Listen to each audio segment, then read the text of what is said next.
Olá, meu nome é Leandro e eu aposto que você vai gostar desse vídeo.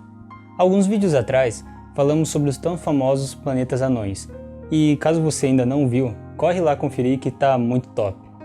Mas você sabia que eles não são os únicos astros anões que existem no nosso cosmos? Bom, é sobre isso que vamos falar no vídeo de hoje.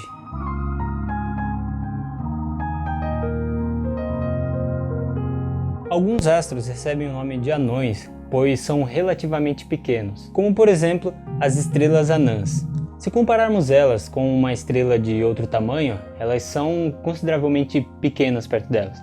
Mas como eu disse, é relativamente, pois se formos comparar ao tamanho do nosso planeta ou ao nosso tamanho, nós não somos nada perto delas. O primeiro grupo de anãs que vamos falar são as estrelas anãs vermelhas. As anãs vermelhas são as estrelas mais abundantes na nossa Via Láctea, tanto que a estrela mais próxima da Terra, obviamente depois do Sol, é uma anã vermelha. Seu nome é Próxima Centauri e está a mais ou menos 4,2 anos-luz de distância. A temperatura na superfície das anãs vermelhas fica na base dos 4.000 kelvins.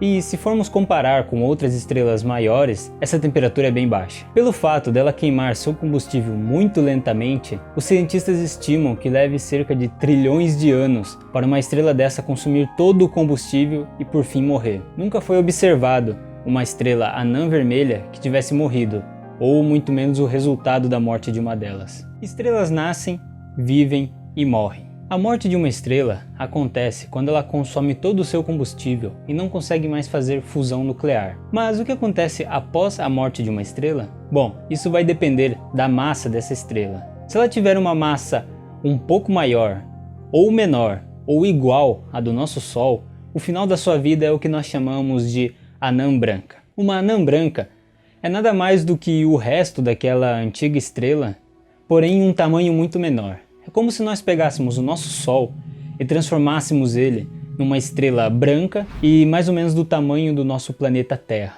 Por ser pequena, mas ter vindo de uma estrela um tanto quanto grande, ela é uma estrela bem quente. O curioso dessas anãs brancas é que mesmo após a morte da sua estrela, elas conseguem continuar vivendo por mais 1 bilhão de anos. Bom, eu não sei se eu posso falar vivendo, afinal de contas ela é resultado da morte de uma estrela. Podemos dizer que ela fica meio viva, meio morta durante mais 1 bilhão de anos. Existem muitas anãs brancas no universo, mas pelo fato do seu brilho ser muito baixo, acaba sendo meio complicado de encontrá-las. Agora, um grupo de estrelas que é bastante encontrado no universo, e inclusive o nosso Sol é uma delas, são as anãs amarelas. Uma anã amarela pode ter um tamanho de metade da massa do Sol até 1,2 da massa do Sol. No final da vida dessas estrelas, elas aumentam de tamanho, se tornando o que nós chamamos de gigantes vermelhas. Mas elas ficam pouco tempo como gigantes vermelhas, ficam mais ou menos 10.000 anos. Após esses 10.000 anos, elas colapsam e viram as que nós falamos anteriormente, que são as anãs brancas. Apesar do nome apelativo, elas não precisam ser todas amarelas. Algumas são vermelhas e algumas são brancas, como é o caso do nosso Sol. Mas você pensa, calma lá, eu vejo o Sol amarelo no céu, mas na verdade não. O fato do Sol estar a 150 milhões de quilômetros da gente faz com que a luz tenha uma distorção no meio desse caminho. Tá, talvez você tenha ficado chateado por perceber que o nosso Sol é uma estrela anã, mas se formos comparar com outros astros no universo, ele é de fato bem pequeno. Agora, vamos falar de um objeto que fica apenas no campo da teoria, e infelizmente nunca foi observado nenhum. Esse seria o possível fim para uma anã branca que parasse de brilhar, ou seja, seria a morte de uma estrela morta. Estamos falando das anãs negras. É um objeto hipotético que em teoria aconteceria muito bem, porém nunca foi observado nenhum na prática, porque como eu disse, nenhuma estrela anã branca até hoje observada parou de brilhar. Então pode ser que demore um pouquinho para a gente conseguir ver uma anã negra. Ok, agora para fechar a lista, vamos falar de um objeto que não é uma estrela e que na verdade ele é um fracasso. Uma estrela nasce a partir de uma nebulosa.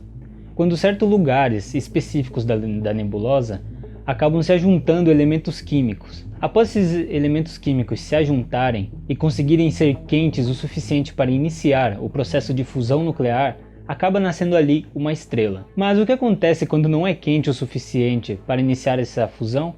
acontece o que nós chamamos de anãs marrons. Anã marrom é basicamente um astro que tentou ser uma estrela, mas que fracassou no meio do caminho. Não conseguiu ser quente o suficiente para iniciar o processo de fusão nuclear.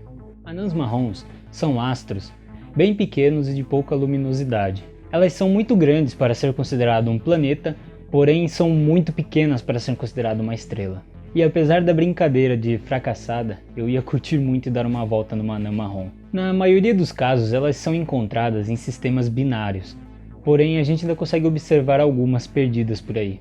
E aí, você conhecia todos esses astros? Sabia o nome deles ou como que eles surgiam? Bom, escreve aí nos comentários o que você achou, se você já sabia ou se você acabou aprendendo nesse vídeo. Não esquece de compartilhar o nosso canal com seus amigos, com a família e com todo mundo que você conhece. Não esquece de curtir, se inscrever no canal caso ainda não for inscrito e também nos seguir na rede social Instagram. Lá estamos postando várias coisas muito legais. Também não esqueça de conferir o nosso último vídeo que vai estar bem aqui. Bom, por hoje é isso e obrigado.